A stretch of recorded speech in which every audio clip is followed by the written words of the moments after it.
Hello guys, it's interesting stories to fall asleep to. My story takes place in Lagos, Nigeria. When I was a junior in high school, I was busy cutting class hanging out in the library with my friends like I usually do. Then this senior suddenly rushes into the silent library and screamed, "Hey, everybody missed her. R is getting beat up." A little backstory, M.R. Daughter was the economics teacher and was arguably one of the most annoying teachers we had. He was very strict and seemed to derive a little too much pleasure out of flogging us with canes, which he did often and for silly reasons like walking too slow or having swagger. So most of us didn't like him and had it in for him. So let's just say he was unpopular. So we hear this guy's getting his shit kicked in and we just assume it must be by a student who was tired of his flogging and decided to fight back. So the entire library empties instantly, like 100 plus kids eager to join a fight and possible riot, or at the very least watch mortal combat between a student and a teacher, runs out. So we follow the senior to the scene of the battle, which is taking place in a courtyard under the staff building. We get there and stop at the opposite end of the courtyard and witness something spectacular. It's not a student beating up Mr. R, but a gang of about 20 thugs kicking the shit out of all our teachers. It was a total war zone out there. We later learned that Mr. R had apparently flogged the son of a rich chief who then came to the school with thugs to beat Mr. R up, and the other teachers intervened, so the thugs decided to beat them all up, the teachers. It was basically an all-out war between our teachers and the thugs. The teachers had suffered heavy casualties though. The teachers were fighting the thugs back as hard as they can with mop sticks, benches, and whatever makeshift weapon they could find, but most of them had given up. I particularly noticed my further math teacher, who I knew as a very gentle man who lives a quiet life and never bothered anybody. This guy was fucking awesome. He was completely fearless and fought like a fucking warrior. He was ruthless. He held a bench in one hand like a shield and a broken off mop stick, which he swung like a sword in the other hand. And he fought those thugs like a fucking boss. Just picture Achilles single-handedly taking the beach of Troy. That's how badass he looked. He was basically the only teacher still fighting, him and the school security guard. The rest of the teachers were either begging or on the floor crying. Mr. had already been thoroughly beaten and seemed to be unconscious. He was being held up by two crying female teachers. Only my further math teacher, which we subsequently nicknamed Warrior, and the school security guard continued to resist the 20 or so thugs, while the rich chief and his family stood aside, looking justified as the action unfolded. He had apparently brought most of his family for the operation. There were 2 wives, one was holding a baby, 3 teenage children, 2 girls, and a boy, the son, that had been flogged by Mr. So this was the scene that was unfolding when we got there. Me and my buddies, most of which were on the basketball team, were among the first kids on the scene. When we got there, like 100 students, everybody just stopped what they were doing and looked at us. It felt like a Mexican standoff. The other sides were probably wondering how this horde of kids that just arrived was going to react. I'm pretty sure the teachers themselves knew that we could go either way. We would either help them or help the thugs or just plain riot. So the fighting stops and everybody stops and looks at us waiting for our reaction. There was no formal consensus among us, but for some reason we decided to attack the thugs. Somebody among us shouted that we were being invaded by thugs and we must defend our school. So we went ballistic, took up sticks, stones, broken bottles, our belts, and any weapon we could find and ran into battle to fight off the thugs. This horde of kids carrying sticks probably looked pretty menacing because I saw most of the thugs run in the opposite direction, jump over the fence, and hightail it out of there. 3 of the thugs remained. They must have thought that we were just school kids and must be easy to beat up, which was very foolish of them, because this was like a horde of 115 to 18-year-olds bearing down with sticks and other crude weapons. So 2 of the remaining 3 thugs didn't really do anything. They just stood around the chief and his family holding sticks as if they were waiting for orders. And one, I think the boss thug, ran up to meet us in battle in the middle of the courtyard. He must have thought that if he could sufficiently fuck up a few of us, then the rest of us would be too scared to face him, so as we ran up to meet them, to be honest, I and most of us were kind of scared and held back. The bigger and braver ones among us, my basketball buddies, went in swinging. One of them, Dokun, we called him, Sir Dox, ran straight at the thug who was swinging a short, thick stick like a battle axe over his head. When they met in the middle of the battlefield, the 2 champions from either side, the chief thug swung his battle axe stick for Sir Dox's head. Sir Dox bends down, allowing the thug to swing and miss. As the blow passes over his head, he goes down and does like a sliding motion with his leg, knocks the thug's feet out from under him. The thug crashes to the ground. Sir Dox pins down the arm. The thug carried his weapon in and punches him in the face repeatedly. As soon as the first thug was on the ground, the rest of us descended on him and the other thugs. The thug never got up conscious. Like 30 kids descended on this guy, kicking him, stepping on him, and beating him with belts. He struggled for a few seconds, then pretends to be dead. Then somebody was like, "Stop. Oh, I think we've killed him," so we stopped beating him for a second, made him. Then the silly thug cracked his eyes open a bit to see what was happening. Then one US saw his eye flutter and shouted, "He's not dead." Oh.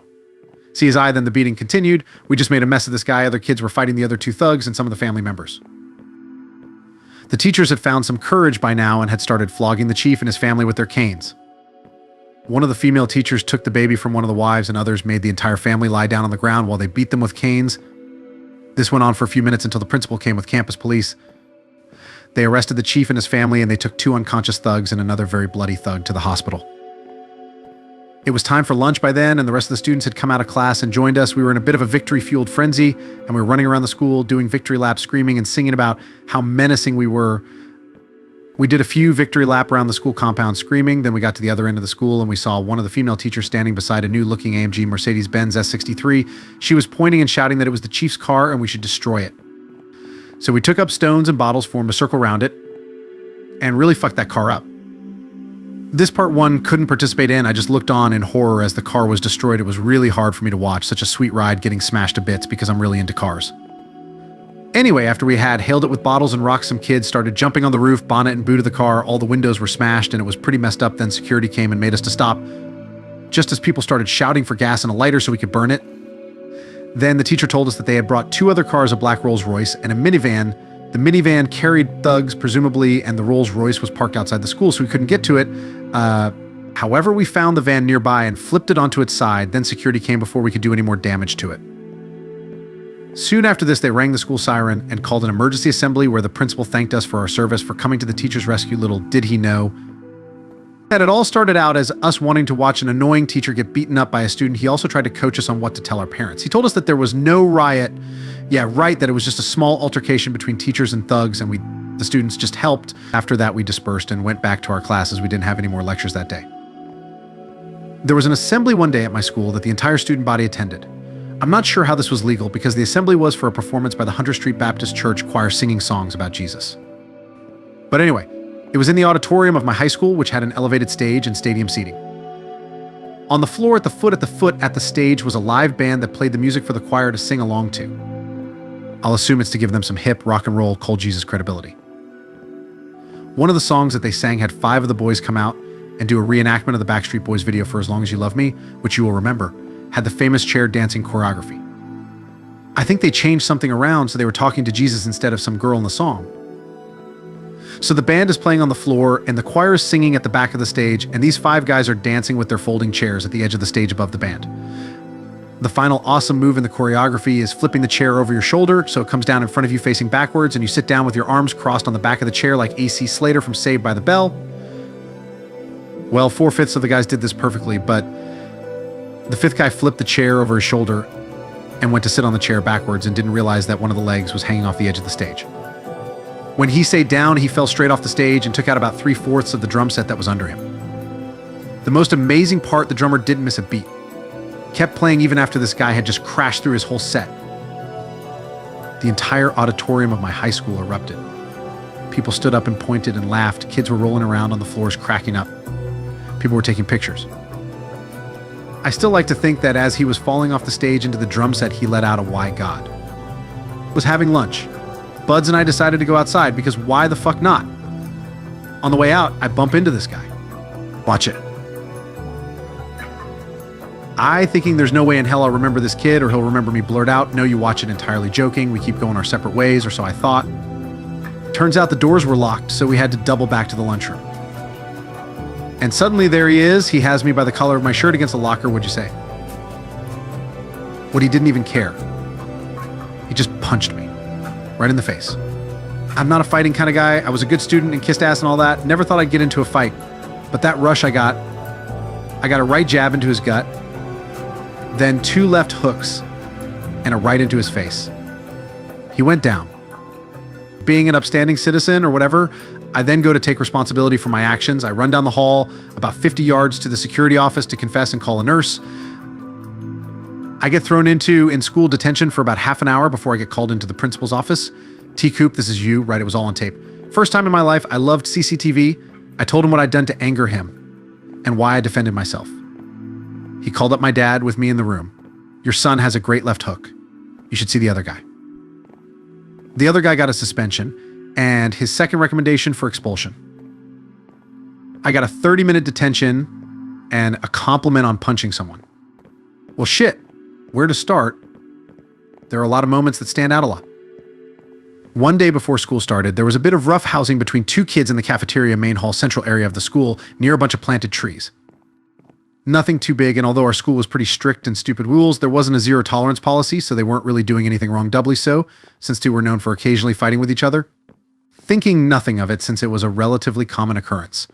A while later, during the morning announcements in first period, someone came on with students of school. Today is a sad day.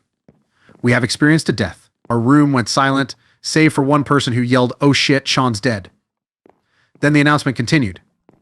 .ofa tree in the cafeteria. I didn't catch the rest of that, since almost everyone in the school started going WTF about the way it was announced.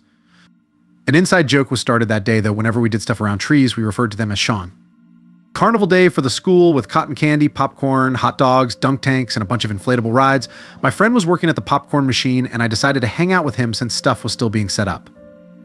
He tested the popcorn machine only to find that it didn't work, and asked me to tell someone in the office about the problem. I went to talk to one of the secretaries, and they told me that they'd ask our VP, a pretty hefty man who we shall call Mr. M, to come take a look, since he was also pretty good with mechanical things. Cue a few minutes before class ends over the PA, Mr. M, please report to the popcorn machine. Mr. M, you could hear the laughter in every class. One rainy morning, someone in our school pulled a fire alarm and we had to evacuate.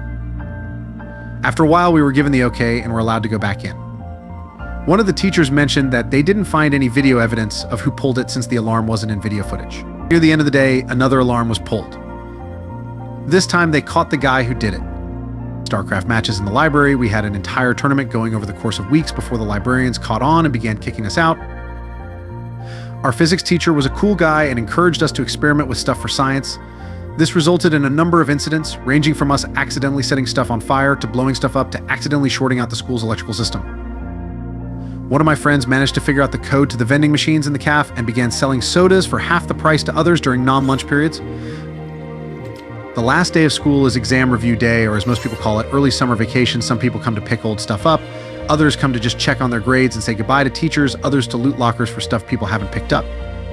Two memorable things happened. One, I got my AP math grade raised several percent because I wanted to know my grade, sir. What's my grade? Come back in a few minutes and I'll tell you. Okay, sir. What's my grade? Okay, stop bugging me. I will raise your grade to a 97. Just stop asking .k when the report card came. Sure enough, 97%. I know I definitely didn't do that well too. In searching the lockers, I found several that weren't emptied out. Found about 10 G of cocaine in 3 different lockers. This happened while I was in high school, but had nothing to do with high school. I was sort of a deviant in my early high school years. My friends and I, 4 of us all together, snuck out of my friend's house around midnight or 1 a.m. and made our way across town to toilet paper someone's house. It was about a 2-mile hike from house to house, so it did take some time while trying to hide from every car we saw, expecting each and everyone to be a police officer. After the job had been done, we started our way back home and it began raining. I don't mean a light drizzle, but a flash flood kind of rain. It reminded us all of the Saving Private Ryan scene in the first town when the rain really starts to pick up. It was coming down hard, all the while it was 40 degrees out, but none of us... Anyways, the way there we had to cross over an underpass, which was clear on the way there, but on the way back a DUI checkpoint had been set up right next to it. This bridge was the only route to and from our house without having to detour another 2 or 3 miles around. Well, instead of taking our time and going around, we decided to go under the overpass and cross the freeway on foot. Since it had been raining, the diary path that lead down from the road to the freeway had turned into mud. For me, being the first one down, I instantly lost my footing and slid the 15 feet or so straight onto the freeway, and there behold was a semi making its late night miles right in front of me. I was a deer caught in the headlights. I just sort of froze. The next thing I knew, my friend, the second one down, had grabbed my backpack strap and pulled my back onto the muddy hill. We both laid there with a shock on our faces before busting up laughing. It was the only response I knew to having my life saved. We ended up crossing the freeway one at a time, snuck by the DUI checkpoint using a small 2 to 3 foot high wall and bushes, and made our way back to our friend's house. We were absolutely soaking, covered in mud, exhausted, and now freezing. But it was one of the coolest adventures I had had with my group of friends. My senior year, me and a few friends were at lunch enjoying our meals and talking about our gym class we just left. For reasons unknown, we had an intermixed lunch hour with all the freshmen through seniors. Along with just the normal student body, we also had lunch with all the special needs kids, which ranged from the social inept to the full-blown helmet-y-herder retarded kids. We also had a salad bar, which is going to be key to the story. We'll focus back to me and my friends eating and talking. One of the halfway retarded kids comes up us at our table and goes over to one particular girl who sat with us and asked her, "Do you want to see Maine eat a jalapeno?" in his usual handicapped dialect. Without thinking, she blurted out, yeah, sure, why not? Before I could say anything, The retarded kid had popped the jalapeno in his mouth and started chewing away at it. 2 seconds later, the pepper is down his gullet, and with a look of pride on his face, he tells our friend, "Look, I ate the pepper and it wasn't even that spicy." As soon as he had said spicy, the pepper had struck, his face went red, and he ran over to a janitor's trash can, which was one of those Mondo-sized drums with wheels, and starts vomiting and banging on the sides of the trash can as if he were trying to play Donkey Konga or some shit. He leaves speechless, and my table nearly in tears from laughing. For a good 5 or 10 minutes pass until we see him wander by us again and go over towards the trash can, which he puked into and reached into it. He then walked back to his table of handicapped accomplices and sits down next to another one. Before we know it, the one retarded kid next to him is vomiting on the table, causing a chain reaction of handicapped kids screaming, vomiting, or fleeing from the table. One of the aides for the kids comes to our table and asks the girl he was talking to, "Are you responsible for this?" To which she replied, "Responsible for what? What happened over there?" The aide then told us that the retarded kid, which had earlier eaten the jalapeno and threw it up, came back for it out of the trash can and fed it to another retarded kid who proceeded to throw it up and cause the single most chaotic lunch in my whole schooling experience. Just after I turned 19, I was arrested and charged for an armed robbery I was completely innocent of. I spent 10 months in jail, 6 of which I spent in solitary confinement on suicide watch. I spent my birthday at a resort hotel with my girlfriend at the time. That night at around 3 a.m., the front desk was robbed by 2 people, one with a gun and one with a knife. We were questioned when we left the hotel at 11 a.m. since we roughly matched a height-weight description of the masked robbers. Later that day, it was discovered that my girlfriend had used a bad credit card to pay for the room unbeknownst to me, and we were both publicly arrested on a sidewalk and taken to the state police barracks in handcuffs without a word on what we were being charged with. We were taken to separate rooms and questioned for hours on end about the robbery, the same questions over and over again. She ended up going to jail for the credit card, and I was released but told to return the next day for further questioning. I did and was taken to a back room, sat in a corner, and had 2 detectives relentlessly question me, picking apart everything I was saying, looking for any circumstantial evidence that could connect me to the crime, and suggesting to me that my girlfriend had robbed the place and I was going down with her if I didn't give them information. Being 19, I had no idea what to do and believed what they were telling me. I didn't question the falsified information they presented to me, and I was brought several times to the brink of giving a confession after being threatened with 10 years upstate if I didn't cooperate. 10 days later, 2 officers showed up at my door and arrested me for armed robbery. My girlfriend was coerced into giving a confession implicating me as an accomplice. I was placed immediately into solitary on 24-hour suicide watch and anxiously waited for a public defender.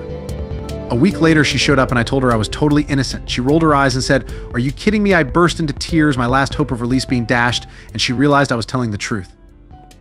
She said there's no defense against my girlfriend's confession, and I sank into such a deep depression coupled with shock that I had a psychotic break a few months into my stay 90 days in solitary at 19, with no hope of proving your innocence will do that.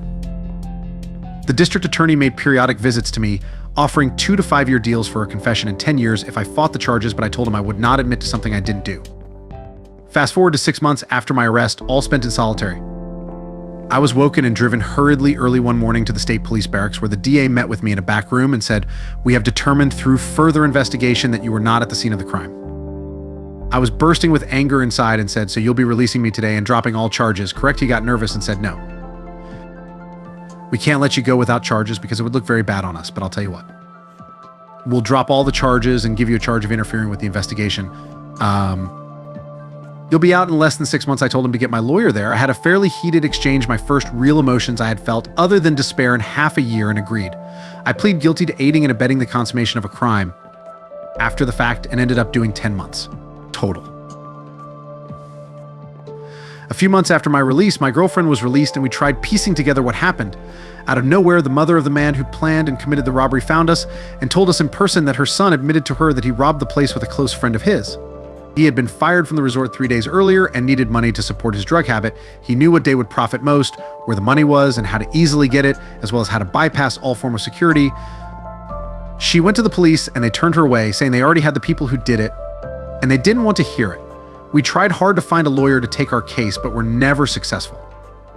This DA was later investigated for intimidation and abuse of power in a separate case, and to this day, that is my only sense of justice in this situation. I was in Mexico way past my visa allowance, was only allowed 90 days, but was there for about 6 months at the time of this story. I was driving and passed a police car going too fast, so I got pulled over. I should mention I was also illegally working in Mexico at the time as well and had my uniform and stuff in my trunk. As I'm pulled over and doing the whole license registration thing, the cops asked me for my visa. I told them it was at my house, which was not too far away, and if they would allow me to go get it. At this point, I just wanted to be alone for a second so I could make some calls and find out what to do. They asked me if they let me get it, would it even be valid? Not wanting to lie and fuck myself over more, I told them no, it was expired, and asked them what now. They started explaining to me that they would have to take me to jail and then deported. At this point, I am talking to one officer while the other is searching my car and finds my uniform. They ask me if I'm working in Mexico as well. At this point, they are getting angry and start making vague threats about how I will be getting the same treatment Mexicans get when they are in the US working illegally and get caught. At this point, I realized they didn't realize my license was a Canadian license and that I was Canadian. I told them this, and instantly the situation completely changed. Now they don't care about the visa and are asking me tons of questions about Canada. Is it cold all year? Do bears wander the streets of Toronto, etc.? We talked for quite a while, and they seemed really interested in Canada and were really friendly with me when they realized I wasn't American. So when I calmed down a bit after talking with them, I figured might as well ask again what they want to do about the visa situation. They seemed apologetic and said unfortunately they already called it in, so they have to bring me to the station. As I am ready to start going with them, they hear the radio in their cruiser, so one goes to answer it. He comes running back to my car and tells me to quickly get in my car and follow them down the road and don't even think about trying to get away from them. At this point, I have no idea what the fuck is going on, but I just do what he says and get in my car and follow them as they start speeding away 100 in a 60. About 2 minutes down the road, a car bomb had gone off near a restaurant and injured, maybe killed, I never found out, a bunch of people. We pull up to the smoldering car and the cops get out and tell me to wait in my car. As I wait in my car, they go and do their cop thing. After about 20 minutes, one of the officers comes up to my car, hands me my license, tells me to go home and not get caught again and get back to Canada ASAP. I stayed in Mexico another 8 months before I went back. When my mother was 11, she was at home with my nurse grandmother and abusive grandfather. My mom had a pretty tough childhood and still wet the bed every night. She had 2 older siblings, but they were all moved out and stuff. Anyway, my grandmother was a nurse, as I said before. She gave herself a vitamin shot every day. She just administered it to herself. No big deal. She had been doing this as long as my mother can remember. Well, on this particular night, there was a lot of fighting, threats, crying, physical violence, the whole 9 yards. As my mother is going to bed, her father stops her and offers her a glass of Coke. Of course, she says yes, without wondering why an adult would offer a notorious bedwetter a drink at bedtime. The next morning, my mother wakes up to her 22-year-old sister shaking her and screaming for her to wake up. My mom woke up and said she felt dizzy and sick. She didn't quite understand why her sister was there and why she was screaming. Apparently, the night before, about an hour after my mother went to bed, my grandmother gave herself a fatal overdose of insulin. She only kept the insulin in case of emergency for my uncle. My aunt saw the body and said she had bruises in the injection spot, had multiple pricks. This was back in the 70s, and after telling the police his wife was a heavy drinker and suicidal, they dropped the case. After my grandmother's death, my grandfather literally just packed up and left. Without his 11-year-old daughter, my mom ended up growing up in group homes and has some terrible stories from her youth. She actually ended up turning into an alcoholic to reclaim her youth, and that killed her 2 years ago on her 46th birthday. Nobody in my family has spoken to him since the 70s. He may have approached my mother in the 90s. She wasn't sure, but he took off after making a racial slur about her biracial children. Even if he was around, he would not be in my life. Okay, ghost story time. The first one was right after my grandmother died, in the same house. My aunt moved in after my grandfather left to try to take care of my mother. It didn't work out, but that's beside the point. Anyway, my mom gets home from school one day and my aunt is sitting on the driveway, pale and shaking. My mom asked what was wrong and she said she refused to go in. She said she heard something weird in their mother's room. They didn't really go in there. Grandma liked her personal space and life out of habit, except to occasionally clean. So my mother approached the door, wondering why her sister was being an idiot. As soon as she touched the doorknob, the entire door shook like someone slammed into it. This was accompanied by an almost comical roar. My mom immediately opened the door because she didn't believe it was anything but an idiot dog. Not a thing in the room and nothing was out of place. My mom said she was more curious to its origins than scared. Same house, same time frame. My mother was in her own bedroom doing whatever by the window. She happens to glance out her window at her mother's. Their windows faced each other over the backyard patio. She just sees the heavy velvet drapes in the room swishing back and forth really hard like someone was swinging them. She ran to her mother's room and the curtains weren't even fluttering. This last thing, I'm not sure how factual it is. I've never actually researched it, but it's common knowledge in my family. After my mother moved out of the house into a group home, the house was sold to a newly couple. A few months after they moved in, the dude went nuts and chopped his wife into multiple pieces. He then dumped those pieces in the mountains and tried to pretend she never existed. My family likes to use this as proof that something evil was in the house. Holy wall of text. Sorry about the horrendous writing. I hope I got my point across okay. When I was 4, 1992 to 1993, my mom, dad, sister, brother, and I were on our way back from South Dakota. We couldn't find a hotel the night before, so we slept in our Aerostar minivan. My parents did not get a ton of sleep because of this, and so the next day my mom was driving on the interstate and began to fall asleep at the wheel. She crossed over the rumble strips to the left of the road, woke up and overcompensated to the right, and the minivan turned sideways and began to flip and roll at 65 mph. Right before this happened, my siblings and I had gotten permission to switch seats so my dad could read to me from the passenger seat while I sat in the middle row behind him, and we had all not yet buckled up again. During the flipping and rolling, the back seat ended up flying out the back of the van, somehow with my brother and sister going with it. I remember things leading up to this, but don't remember anything during the crash. Apparently, I somehow fell into my dad's lap in the front passenger seat where he held me until the van came to a stop.